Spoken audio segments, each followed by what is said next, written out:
Olha, hoje a gente vai conversar sobre STF, PGR e um documento supostamente, eu não posso cravar por enquanto, supostamente falso, que teria sido usado pela PGR nos autos para justificar a participação de Felipe Martins nas reuniões supostamente golpistas. Isso é muito sério. Muito mesmo, e a gente vai explicar aqui direitinho para vocês, mostrar inclusive o documento e vamos falar o que pode acontecer daqui para frente. Muito bem, vamos recapitular os fatos para a gente chegar nesse documento. De onde que... Vamos pegar tudo que envolve o caso Felipe Martins, assim, num traço, rapidamente, para que ninguém perca o bonde. Urgente.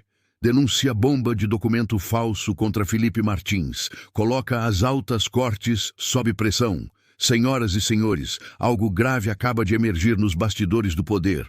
Um novo documento, supostamente falso, surge no processo de Felipe Martins e já provoca tremores nas mais altas cortes do país. O jurista André Marcília entra em cena para analisar o caso e expõe detalhes que podem mudar tudo o que sabíamos até aqui. Estaríamos diante de uma armação ou de um erro institucional sem precedentes? Deixe sua opinião nos comentários. Ela é fundamental. E vamos ao vídeo. Muito bem. Primeiro, Felipe Martins está preso porque ele supostamente saiu do país tentando fugir. Não aconteceu isso. A gente viu na sexta-feira o próprio Estados Unidos, a alfândega dos Estados Unidos, dizendo ele não entrou aqui. Então, ele está preso hoje ilegalmente. Sempre esteve ilegalmente porque ele não entrou lá. Mas agora que as autoridades sabem que o fato é notório, ele está ilegalmente preso pelo Moraes, pelo STF. Isso é uma coisa. Outra coisa é a participação dele no suposto golpe de Estado. Do que o acusam? Dentre as coisas que o acusam, a mais relevante é que ele teria participado de reuniões ocorridas do Palácio do Planalto sobre o golpe. Muito bem. E aí, por que acham isso? Porque, por exemplo, se basearam em um dos depoentes, em uma das pessoas, que é o Freire Gomes. O Freire Gomes, então, segundo a PGR, teria dito que o Felipe Martins participou. Aí você vai ver o depoimento dele na polícia e depois ele referenda esse depoimento nos inquéritos, e o que o Freire Gomes diz é, possivelmente era o Felipe Martins. Ou seja, ele não crava, ele não diz é o Felipe Martins. E dentro do direito penal, se você não tem certeza, a dúvida beneficia o réu. Eu não sei se era ele, então não era. Você é uma testemunha sem valor. Se você acha, se você pensa, se você não sabe, não serve. Mesmo assim, a acusação tendo algo tão pouco sólido, a defesa apresentou documentos que mostram que o Felipe Martins não entrou nessas reuniões. Muito bem, a defesa nem precisava fazer isso, porque, como eu disse, na dúvida não serve a testemunha e quem tem a obrigação de comprovar que ele esteve é a PGR. A acusação é que tem que comprovar que ele esteve. Se há dúvida, ele é inocente. Mas, ainda assim, repito, mesmo diante da dúvida, a defesa foi lá e apresentou documentos. E aí o que acontece? Aí a gente chega no ponto que eu quero. Esse documento aparece agora, aos 45 do segundo tempo, vem a PGR e junta um documento de registro de entrada, tá, no Palácio, de diversas pessoas, dentre as quais o Felipe Martins, e esse registro tem ali a autoridade dizendo, assinando o registro de entrada, e essa pessoa que assina, cada hora tem uma assinatura diferente. Pô, é intuitivo, a gente olha e a gente vê. Não precisaria nem de perícia. Mesmo assim fizeram perícia e a perícia da defesa confirma. Não é a mesma assinatura, portanto, não é a mesma pessoa. Então, é um troço gravíssimo.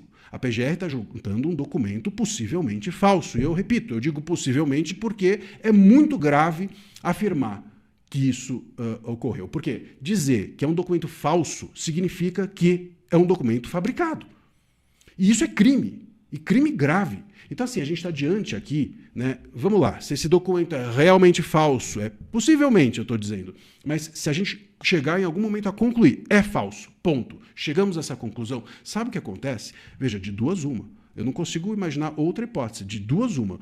Ou esse documento foi fabricado por autoridades públicas, ou a polícia, ou a PGR, ou sei lá quem, ou a polícia e a PGR foram enganadas por alguém, e eu não sei quem. De onde veio esse documento? Quem entregou à PGR e à polícia esse documento? Então, ou ele foi fabricado, ou esse documento foi fabricado por alguém, foi fabricado por autoridades, ou foi fabricado sei lá por quem e entregaram a autoridades que foram induzidas a erro e juntaram isso nos autos. Ao invés de perceber e falar assim, não, isso aqui não dá, isso aqui está esquisito. Né? Não, juntaram nos autos algo intuitivamente falso. Né? Isso é grave. Então, um documento é possivelmente falso porque eu não posso afirmar que há um crime grave aqui cometido.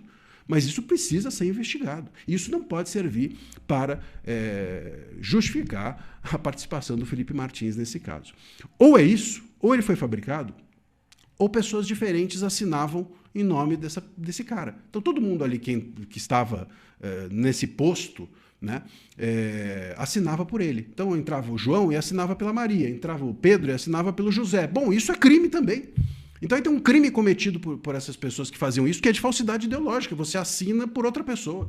Autoridades públicas cometeram um crime. Isso não pode ser um documento hábil para incriminar ninguém. Então, de duas uma, o documento foi fabricado, e todo fabricado, sei lá por quem, se por autoridades, se por alguém que enganou as autoridades, ou esse documento ele é um documento que, enfim, tem crime de falsidade ideológica. E repito, então ele não pode servir para incriminar ninguém. É muito sério o que está acontecendo, isso precisa ser investigado, isso não pode, óbvio, servir para incriminar alguém. Eu fico espantado que a PGR, no lugar de olhar para isso e se chocar e passar a investigar quem entregou para ela esse documento, a PGR pega esse documento e passa para frente e coloca nos autos para incriminar alguém que é claramente inocente. E não é a primeira vez, né? A gente já viu o Moraes e a PGR dando bronca, Moraes dando bronca na PGR, a PGR não dá bronca em ninguém, mas dando bronca na PGR porque foi juntado num outro núcleo um documento que não estava nos autos. E ele foi usado para acusar. Então, assim, está se tornando corriqueiro. A gente está aqui diante de um trabalho que ou é muito ruim ou é de má fé. E ambas as coisas são péssimas partindo das altas autoridades jurídicas e judiciais desse país. O Felipe Martins, esse caso, não é à toa que ele é emblemático, não é à toa que ele é um símbolo, não é à toa que as pessoas estão, que o Felipe Martins está sendo tão perseguido. Afinal de contas, me parece que existe algo contra ele, indubitavelmente. A gente não sabe exatamente o que é, mas parece que querem que ele seja preso, seja da forma que for. Num país assim, falar em democracia é uma piada. Fala, rapaziada, passando só para agradecer a vocês pelos 3 milhões de visualizações que estamos fazendo por mês. E se você chegou até o final porque você gostou do vídeo, então se inscreve, compartilha, comenta. A gente tá fazendo mais de 3 mil e alguma coisa de compartilhamento. Então vamos bater mais um recorde desse mês. Valeu, um abraço, até o próximo vídeo.